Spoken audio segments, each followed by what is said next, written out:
Welcome back. See, Barry's got to work overtime too, because Barry did the morning and he had to do the afternoon. Coach will have you sit here. He's very tired.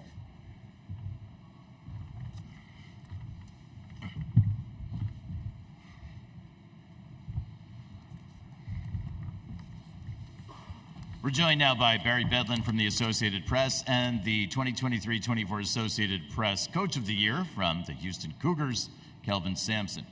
Barry. Great. I'm Barry Bedlin, Sports Products Director for the Associated Press. It's my pleasure today to present the AP Men's College Basketball Coach of the Year. Since 1967, the recipient of this award has been selected by the same panel of journalists who select the weekly AP Top 25. Voting for the award is conducted at the end of the season before the start of the NCAA tournament. Having won this award 20 years ago while at Oklahoma, this year's recipient becomes the 10th to receive it more than once. He joins the likes of John Wooden, Bob Knight, Bill Self, and Houston's own Guy Lewis. He also is only the 4th to win it at 2 different programs. The others to do it were Eddie Sutton at Arkansas and Kentucky, Roy Williams at Kansas and North Carolina, and Tony Bennett at Washington State and Virginia. Before taking over the program at Houston 10 years ago, he previously led the programs at Montana Tech, Washington State, Oklahoma, and Indiana. At Houston, he quickly turned the Cougars into a perennial winner with at least 21 wins each season, including at least 32 wins the past 3 years. Under his leadership, Houston also has reached the NCAA tournament the last 6 seasons and at least the Sweet 16 the last 5, including a Final Four in 2021. But this year was different. Houston moved from the American Athletic Conference to the Big 12. There were some who doubted the Cougars could dominate in the new conference like they had in the American. But under this coach's leadership, he proved them wrong. His team went 15-3 in conference play to win the Big 12 regular season title, and then they would go on to be undefeated at home and earn another number 1 seed in the tournament for a 2nd straight year. It is my honor to present this year's AP Men's College Basketball Coach of the Year trophy to Kelvin Sampson of Houston. So we'll stand up.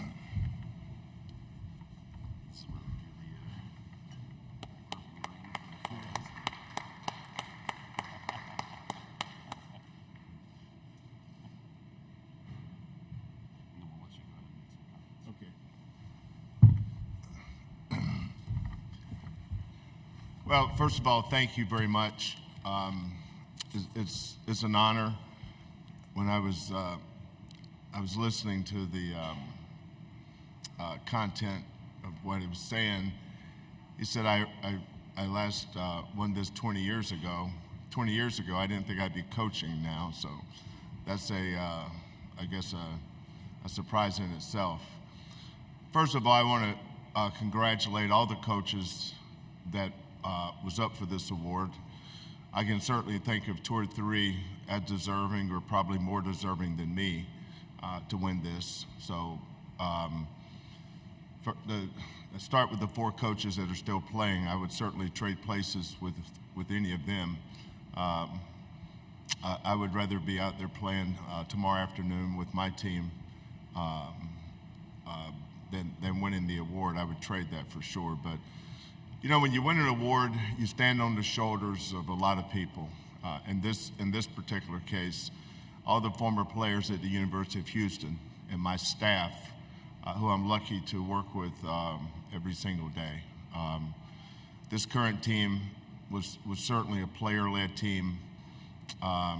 Jamal Shedd being our leader, who I think is going to be up for some unbelievable awards this weekend as well. But on behalf of our players and our coaches whose handprints are all over this beautiful trophy, by the way, I accept this award on their behalf. It's certainly a program award that my name's on it, but I certainly represent a lot of great players and coaches in accepting this honor, so thank you. If you have a question for Coach Sampson or you have a question for Barry, please raise your hand. We'll send a microphone attendant in your direction. And please remember to state your name and media outlet before you ask your question. If you have a question, raise your hand. We'll send the microphone to you. On the left side, we're going to use that front left microphone. Landon Shea, ASU Radio. Coach, obviously this year probably didn't go the way that you intended, but what do you plan to bring out of this year, carry it into the next to build and be better as a team? You're right about your first part of your question. We anticipated that we would compete as one of the teams to be in the Final Four, but sometimes successes and failures are in God's hands, and we have to accept what it is. I congratulate a really good Duke team on their success against us. Coach Shire and his team did a great job. We had some things go against us that maybe were out of our control, but there was not a day went by that when practice was over and I was driving home that I didn't say, how lucky am I to be able to coach this group of kids. I had an awesome group of kids. My assistant coaching staff was first rate. So we had a great year. It's hard. I never lose sight of how hard it is to make the tournament. They always talk about what teams got snubbed. There's always teams that could have made it that did not. But, we coach in such a fantastic conference in the Big 12. But we expect to be right back again next year. We'll be good again, and we'll be competing for the Big 12 championship again. If you have a question for Coach Sampson or for Barry, please raise your hand. There's one all the way up front on the left. We'll use the front left microphone. Hey, Coach, speaking of that, what was it like looking back now? Bruce Pascoe at the Arizona Daily Star in Tucson. Looking back at the transition to the Big 12 this year, what was it like for you? Challenges, better, tougher, anything different than you expected? Going into last year, we had lost 4 starters from the previous team. We had lost Jarris Walker, who was the number 8 pick in the NBA draft. We lost Marcus Sasser, who was the 25th pick. And then we lost two other kids that started. So losing 4 starters going into last offseason, I never really spent a lot of time thinking about the transition to the Big 12 because we were trying to put together a really good team. But we have more of a developmental program than I would say a recruiting program where we don't depend on having the highest recruited class. Because most of our kids come in as 17 and 18-year-old and they stay. In this day and age, probably the most impressive thing about our program is we've only had 2 kids in our top 10 in that particular year transfer in the last 10 years. That's amazing. Our kids just don't transfer. They stay.